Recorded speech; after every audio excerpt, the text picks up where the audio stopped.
1400 صحاب کے ساتھ حضور عمرے کے لیے تشریف لاتے ہیں. کفار مکہ کھڑے ہو گئے کہ ہم عمرہ نہیں کرنے دیں گے، لڑائی ہوگی.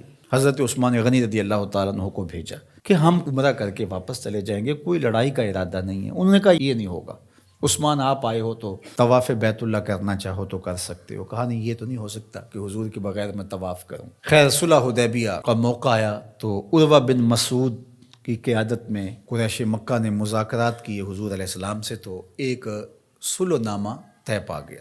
اس کی شرائط میں سے ایک شرط یہ تھی کہ مکے سے اگر کوئی شخص بھاگ کر کے مدینہ المنورہ جائے تو اہل مدینہ اس کو پناہ نہیں دے سکیں گے. وہ ہمارا بگوڑا شخص ہوگا تو اس کو پناہ نہیں دے سکیں گے. اور اگر کوئی شخص مدینہ المنورہ سے مکہ واپس آنا چاہے تو اہل مکہ اس کو پناہ دینے کے مجاز ہوں گے. تو حضرت عمر رضی اللہ تعالیٰ عنہ اس شرط پر بہت پریشان ہوئے اور حضرت ابو بکر صدیق رضی اللہ تعالیٰ عنہ سے جا کے بات کی اور کہا کیا ہم حق پہ نہیں ہیں؟ کہا حق پہ ہیں.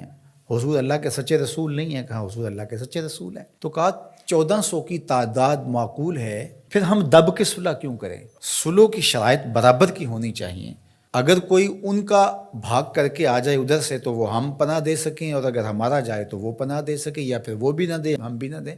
تو حضرت ابو بکر رضی اللہ تعالیٰ عنہ نے بغیر کسی تعامل کے ایک بات کہی کہ عمر کیا اس شرط کو حضور قبول کر رہے ہیں؟ تو کہا وہ قبول کر رہے ہیں. تو برجستہ دوسرا جملہ آیا، کہا عمر ہوا رسول اللہ صلی اللہ علیہ وسلم. عمر وہ اللہ کے رسول ہیں. جب وہ قبول کر رہے ہیں تو بات ختم. یہ تھا وہ تیقن. اس کو اس مفہوم میں بھی لے سکتے ہیں، عقل قربان کم بپیش مصطفیٰ. یہاں پہ سارے راستے بند ہو جاتے ہیں. یہ ہے وہ یقین. تو کہا ہوا رسول اللہ. یہ برجستہ جملہ ہے جو یقین کی بجلیاں بھر دیتا ہے روحوں کے اندر. یہ کوئی حرج نہیں ہے کہ کسی بھی مسئلہ شرعی اور کسی بھی دینی امر میں آپ لاجک تلاش کر لیں، مل جائے تو اچھی بات ہے. لیکن یہ مزاج بنانا کہ اس کا لاجک کیا ہے، اس کا لاجک کیا ہے. تو اب ذرا دیکھیے کہ جو ظاہری اس پہ بات اٹھتی تھی کہ 1400 کی ہماری تعداد ہے اور وہ اتنے ہیں، تو برجستہ جو جواب دیا وہ یہ تھا ہوا رسول اللہ صلی اللہ علیہ وسلم، کہ وہ اللہ کے رسول ہیں. تو حضرت عمر وہیں خاموش ہو گئے. آگے چلیے. حضور علیہ السلام کا وصال ہوتا ہے. اس سے قبل لشکر اسامہ حضور روانہ کر چکے ہیں.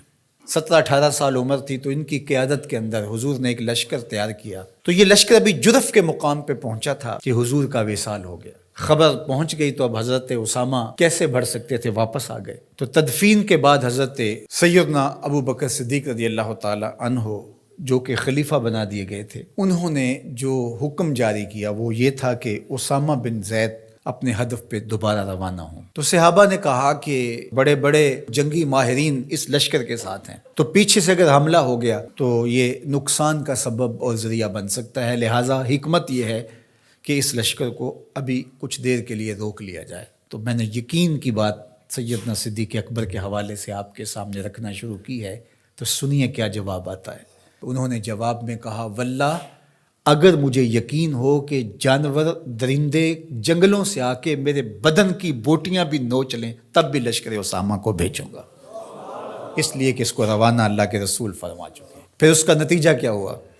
جو قبائل پر تول رہے تھے حضور کے وصال کی وجہ سے، جن کے کچھ حوصلے بڑے تھے، انہوں نے سوچا ان کا کتنا سسٹم مضبوط ہے کہ یہ ان حالات کے اندر بھی لشکر کو روانہ کرنے کی پوزیشن میں ہے. اور جدھر لشکر گیا انہیں یہ خبر پہلے پہنچ گئی کہ حضور علیہ السلام کا وصال ہو گیا، لیکن انہوں نے سوچا کہ ان حالات کے اندر بھی لشکر حملہ آور ہو رہا ہے ہمارے اوپر، تو اس کا مطلب ہے یہ کتنے مضبوط ہو گئے ہوئے ہیں. تو لشکر بھی کامیاب اور بامراد مظفر ہو کر کے واپس پلٹا، اور کسی کو مدینہ المنورہ کی طرف میلی آنکھ سے نظر اٹھا کے دیکھنے کی ہمت بھی نہ پڑی. یہ سیدنا صدیق اکبر رضی اللہ تعالی عنہ کے یقین کا، اعتماد کا، بھروسے کا، اور حضور علیہ الصلوۃ والسلام کی ذات پر ان کا جو اذعان و یقین تھا اس کا نتیجہ تھا. تو یقین کی کائنات کا اگر کسی نے شہنشاہ دیکھنا ہے تو وہ ابو بکر صدیق رضی اللہ تعالی عنہ کو دیکھے. ان کی پوری زندگی یقین کی دولتوں سے بھری پڑی ہے. صاحب صدق بھی ہیں، صاحب یقین بھی ہیں.